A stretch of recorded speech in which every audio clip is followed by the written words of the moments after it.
ودخل معه السجن فتيان. دخل السجن خلاص. علاه دخل السجن؟ شكون يقولنا؟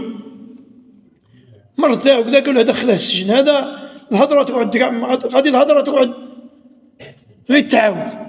اللهم كي تدخله السجن الناس ينساوه، وكي ينساوه الناس ينساو القصه. فدخلوه السجن. ودخل معه السجن فتيان. هذان الفتيان واحد كان يجيب الخمر السيد تاعه، وواحد كان خباز، واحد منهم دار السم للملك ولا للعزيز، دخلهم السجن. فيقول الله تعالى: ودخل معه السجن فتيان قال أحدهما إني أرى، المهم هذا زوج، واحد قال إني أراني أعصر خمرا، قال إني أرى ما فوق راسي واش خبز تأكل الطير منه، نبئنا بتاويله إننا نراك. حتى هذا الفتيان عرفوه باللي إنسان صالح، إنسان محسن.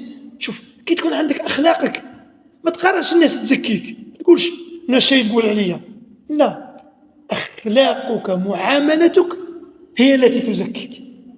الناس تحبك على ما ترى منك، تراك عابد صالح تقي تحبك. هذا انظر ماذا قال تعالى: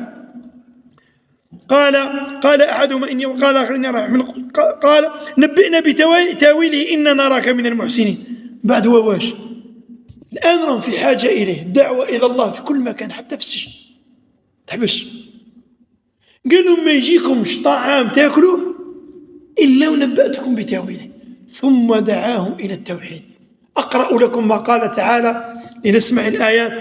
قال: لا يأتيكما طعام ترزقانه إلا نبأتكما بتاويله قبل أن يأتيكما، ذلكما مما علمني ربي إني تركت ملة قوم لا يؤمنون بالله وهم بالآخرة هم كافرون، واتبعت ملة آبائي إبراهيم وإسحاق ويعقوب ما كان لنا أن نشرك بالله من شيء وذلك من فضل الله علينا وعلى الناس ولكن أكثر الناس لا يشكرون. دعاهم للتوحيد.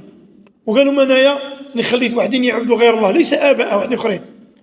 واتبعت ملة إبراهيم ومن سار على طريقه على التوحيد، وهذا ما كان عليه الأنبياء من الدعوة إلى التوحيد.